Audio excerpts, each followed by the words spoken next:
Smart with Creative TV. Assalamualaikum warahmatullahi wabarakatuh. Rabbis shrahli sadri wa yassirli amri wahlul 'uqdatam bil lisani yafqahu qawli, amma ba'du. Alhamdulillah, pada kesempatan hari ini kita masih diberikan kesehatan oleh Allah Subhanahu wa taala untuk bisa bertemu dalam mata pelajaran Al-Islam dengan keadaan sehat walafiat, dan semoga adik-adik semua beserta keluarga di rumah selalu di dalam lindungan Allah Subhanahu wa taala. Sholawat dan salam tak lupa kita curahkan kepada junjungan kita Nabi Muhammad sallallahu alaihi wasallam, karena beliau yang telah menunjukkan kita ke jalan yang lurus, yakni adinul Islam as-siratal mustaqim.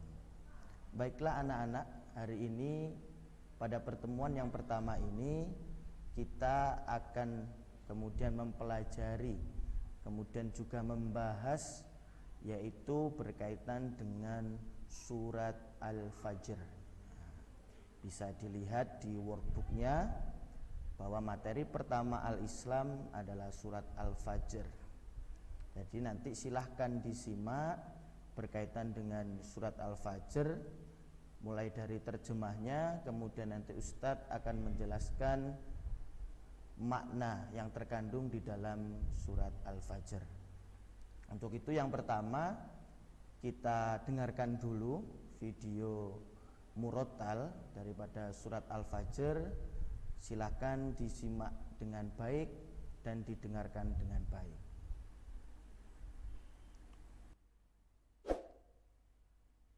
Bismillahirrahmanirrahim.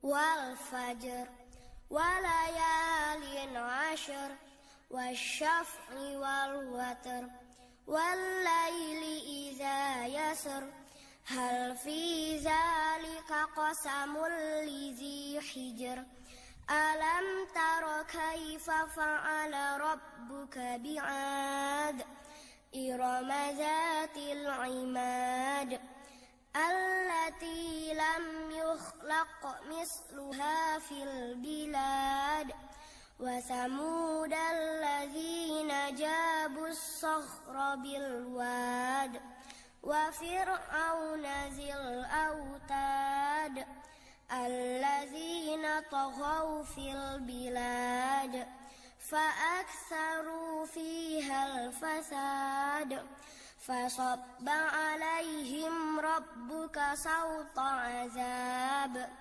إن ربك لبالمرصاد فأما الإنسان إذا ما ابتلاه ربه فأكرمه ونعمه فيقول ربي أكرمن وأما إذا ما ابتلاه فقدر عليه رزقه فيقول ربي أهانن كلا بل لا تكرمون اليتيم ولا تحاضون على طعام المسكين وتأكلون التراث أكلا لما وتحبون المال حبا جما كلا إذا دكت الأرض دكا دكا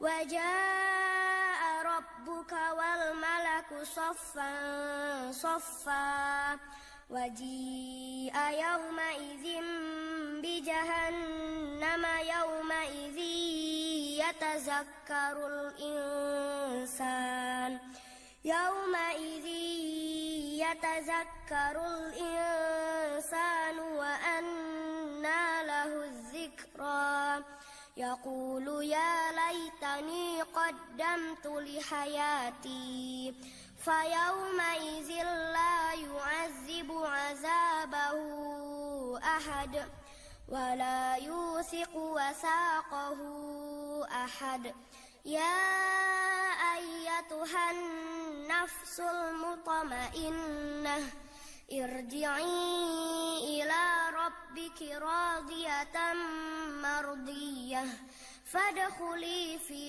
ibadi wadkhuli jannati. Shadaqallahul adzim. Ya, jadi tadi anak-anak adalah lantunan daripada surah Al-Fajr ya. Kemudian setelah ini Ustadz akan mencoba menjelaskan daripada makna yang terkandung di dalam surat Al-Fajr. Namun sebelum itu ada beberapa fakta yang harus Ustadz sampaikan juga berkaitan dengan surat Al-Fajr. Yang pertama, bahwa surat Al-Fajr ini terdiri dari 30 ayat. Ya, surat Al-Fajr, Ustadz ulangi kembali lagi, terdiri dari 30 ayat. Fakta yang kedua, surat Al-Fajr diturunkan di Mekah. Jadi surat Al-Fajr turun sebelum Rasulullah berhijrah ke Madinah. Surat Al-Fajr sendiri diambil dari ayat pertama di dalam surat Al-Fajr, yakni wal fajr, yang artinya demi fajar. Itu sedikit fakta berkaitan dengan surat Al-Fajr. Kemudian penjelasannya, Ustadz ingin kemudian membuat klasifikasi bahwa surat Al-Fajr ini dalam pokok pembahasannya bisa kita golongkan menjadi 6 ya, menjadi 6 ya. Yang pertama yaitu mulai dari ayat 1 sampai ayat 5. Di dalam surat Al-Fajr ayat 1 sampai 5 di sini terkandung makna bahwa Allah Subhanahu wa taala bersumpah ya. Allah Subhanahu wa taala bersumpah demi fajar dan malam yang 10 dan yang genap dan yang ganjil dan malam bila berlalu. Jadi di ayat 1 sampai 5 Allah Subhanahu wa taala bersumpah berkaitan dengan fajar, malam dan bilangan genap dan ganjil. Kemudian yang kedua, di dalam surat Al-Fajr mulai dari ayat 6 sampai ayat ke-14. Di sini Allah Subhanahu wa taala mengabarkan kepada kita tentang 3 golongan yang diazab oleh Allah Subhanahu wa taala, yaitu golongan kaum Ad, kemudian kaum Tsamud, dan golongan Fir'aun, yang mana Allah Subhanahu wa taala membinasakan daripada ketiga kaum ini. Yang pertama yaitu adalah kaum Ad. Kaum Ad ini dibinasakan oleh Allah Subhanahu wa taala dengan angin puting beliung. Dan yang kedua adalah kaum Tsamud yang diazab oleh Allah dengan dahsyatnya pekikan yang kemudian merusak telinga, sehingga kemudian mati semua kaum Tsamud ini. Dan yang ketiga adalah peristiwa Fir'aun yang kemudian ditenggelamkan Allah di dalam laut. Nah, itu azab yang dikabarkan oleh Allah yang termaktub di dalam surat Al-Fajr. Ini bagian yang kedua. Kemudian klasifikasi yang ketiga yaitu terdapat pada ayat 15 dan ayat 16. Di sini Allah Subhanahu wa taala menggambarkan kepada kita tentang ciri-ciri daripada jiwa manusia yang tidak ada iman di dalam dadanya. Di situ dikatakan bahwa ketika orang tidak ada iman di dadanya, maka dia ketika kemudian diberikan Allah nikmat, mereka mengatakan bahwa diri mereka dimuliakan oleh Allah. Tapi ketika kemudian diberikan cobaan, maka mereka mengatakan Tuhan telah menghinakan aku. Nah, ini klasifikasi yang ketiga berkaitan dengan ciri jiwa manusia yang tidak ada iman di dadanya. Selanjutnya, klasifikasi yang keempat, yaitu terdapat pada ayat 17 sampai dengan 20. Nah, di sini dijelaskan berkaitan tentang penyakit jiwa manusia, yaitu penyakit yang kemudian disebabkan karena tidak ada iman di dalam dada mereka.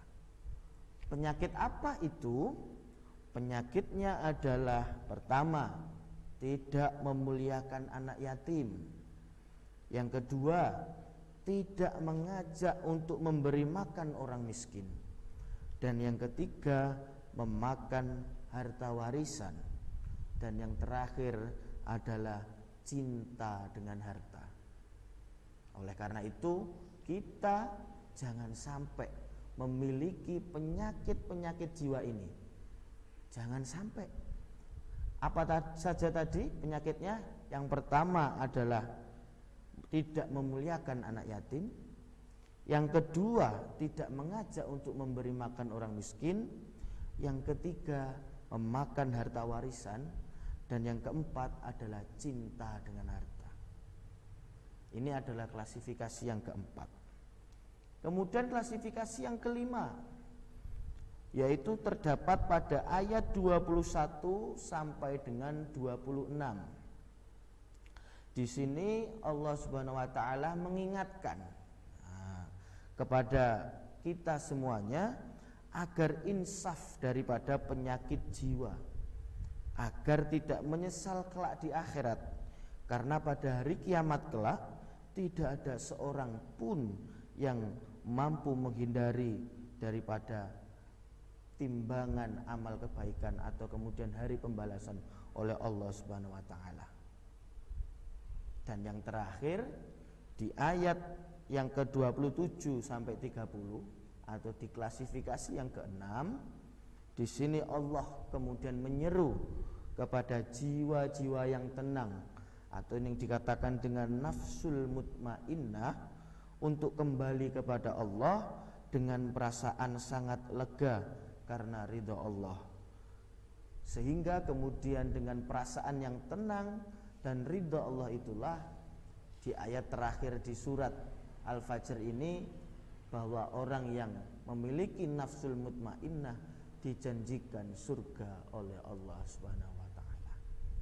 Jadi adik-adik, itu kemudian 6 makna ya, atau 6 klasifikasi makna daripada surat Al-Fajr, supaya adik-adik bisa lebih mudah memahami bahwa surat Al-Fajr ini berkaitan dengan beberapa hal ya.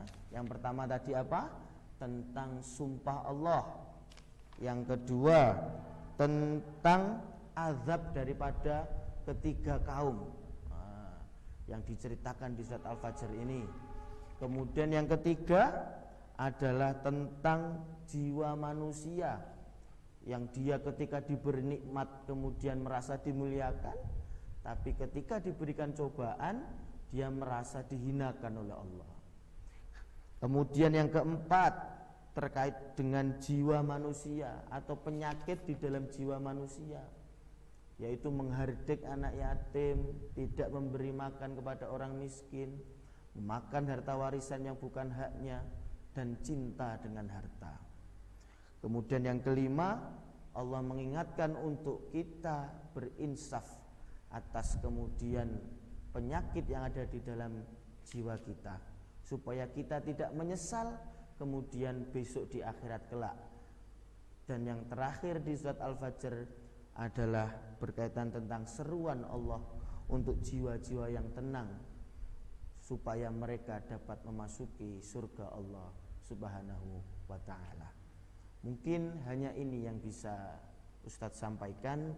berkaitan dengan surat Al-Fajr, fakta-faktanya dan makna dibalik arti daripada surat Al-Fajr, insyaallah akan kita sambung kepada materi-materi selanjutnya di mata pelajaran Al-Islam tentunya.